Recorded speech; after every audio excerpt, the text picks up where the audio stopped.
Hi everyone, this is Sandy Ault reporting from the wild, and this is the audio podcast companion to my blog on Substack, Sandy Ault Reporting from the Wild.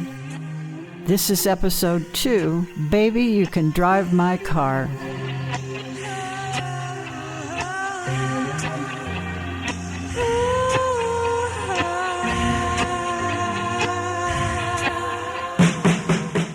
I'm worried about all those flashing red lights on my dashboard.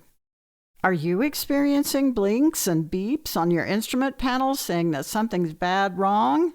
Now, I'm not talking about the dashboard of my car. I'm talking about what I, and likely many of you, have been cognizant of for some years now, when we haven't been otherwise distracted. An array of troublesome auguries throbbing in ruby hues across the zeitgeist. A few times, when hope promised to prevail, the forebodings receded. But since January 6, 2021, warning signs have persistently pulsated. These past few weeks, the alarms have been never-ending. I've done everything I can think of to prepare myself for the upcoming regime change. And yet, I wake up in the middle of the night with the wail of an air raid siren spinning up to a howl in my mind, or I start at the sudden shriek of a klaxon in the fog of a moment when I wasn't really thinking. These inner sensations are all prodromata, indicating that the really serious stuff is on its way.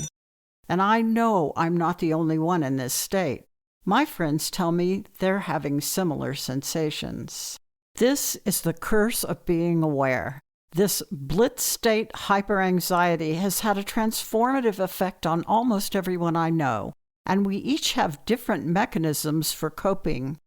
Some friends of mine are leaving the country. Some heeded the first harbinger and left before it got this bad. Others are cocooning and don't plan to come out until it's safe. Good people are mentally fencing off what they hope they can control and planning to focus their efforts furtively there. Some are readying to resist, and some are going to stand their ground. The thing about those dashboard lights is they're not just a nuisance. They're danger signs, heralds of imminent trouble or potential harm. We ignore them at our peril. To be fair, few folks I know are ignoring them, but some who see them are either bewildered or frozen. After all, what can we do? I don't have the answer, even for myself, but I sure have been thinking about it and trying to make ready. My message here is about being aware of the danger signs. To paint a big picture, let me tell you about the time my husband and I barely survived a 500-year flood from monsoons that rapidly formed out of a sunny day.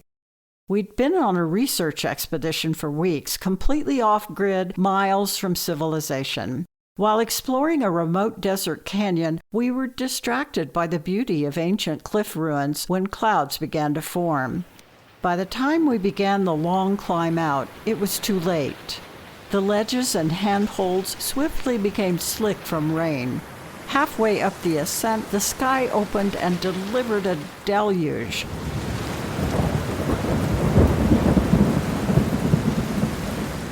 We were forced to take shelter in a tiny grotto in the cliff wall half filled with an ancient granary.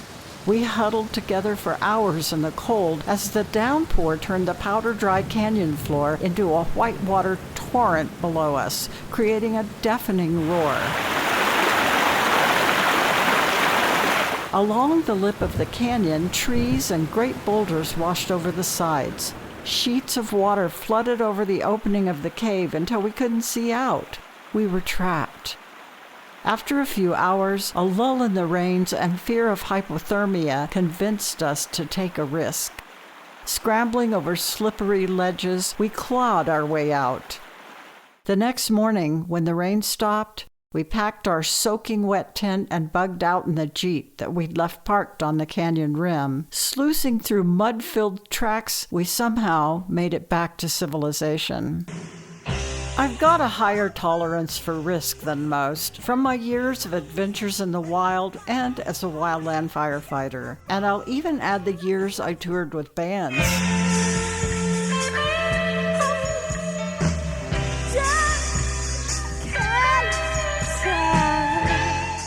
prepare, you gear up, and you try to stay frosty. But anyone can get complacent or overwhelmed and miss warning signs. And we're going to need one another to help watch and listen for the alarms amidst all the deliberately created chaos and confusion being blasted from those in control who are poised to do things that will cost us dearly. I want to back up just a bit and say a little more about that Jeep we had parked on the canyon rim when the 500-year rains came. We named it Rocky. I drove that old car to death's doorway, both Rocky's and mine more than once. Around the time the odometer rolled over 264,000 miles, I began to see a slot machine-like light show behind the wheel when I started it up. Randomly, the signals hesitated, then went amber or dimmed, or they stopped glowing once the engine was warm. I fixed problem after problem, nursing Rocky to a ripe old age. It was my steady steed through all those remote research trips in the desert, wildland firefighting, snowy mountain exploits, elk racing, creek crawling, and even a run-in with a road-running cow. I could tell you some stories about driving that Jeep. The thing is, I cared about it. It served me. I nursed it along and maintained it in the best shape I could because it had great value to me. I kept it as long as it would still spark to life when the key was turned in the ignition. This democracy we've been rattling around in for 249 years has a lot of red lights blinking on the dashboard. A lot of parts and pieces are under duress, need fixing, might have to be repaired or replaced. Things have gone wrong, it's not holding up, it needs triage and healing. As you can tell, I'm not ignoring the danger signs, but I happen to believe that it's still a good ride.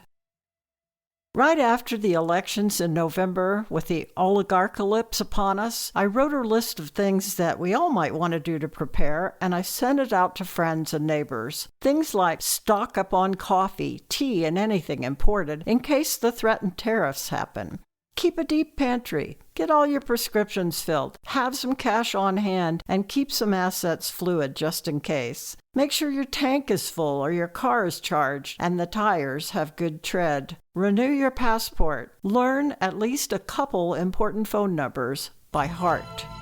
Because the threat to our democracy, to our country, to our unity, it's no longer a blinking light on the dashboard. It's the sky-falling ruination siren that signals peril to our way of life and the disaster that is about to befall our country as the billionaires, liars, and greed-driven powermongers prepare to take hold and take all. That's the deluge.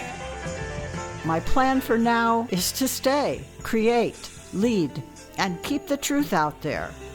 As for you, check your dashboard, honor your instincts, and stay safe. And if you need to climb out, baby, you can drive my car. It's parked on the rim, and I'm not going anywhere.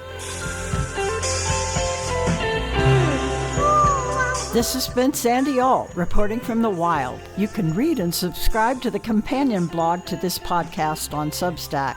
Take care.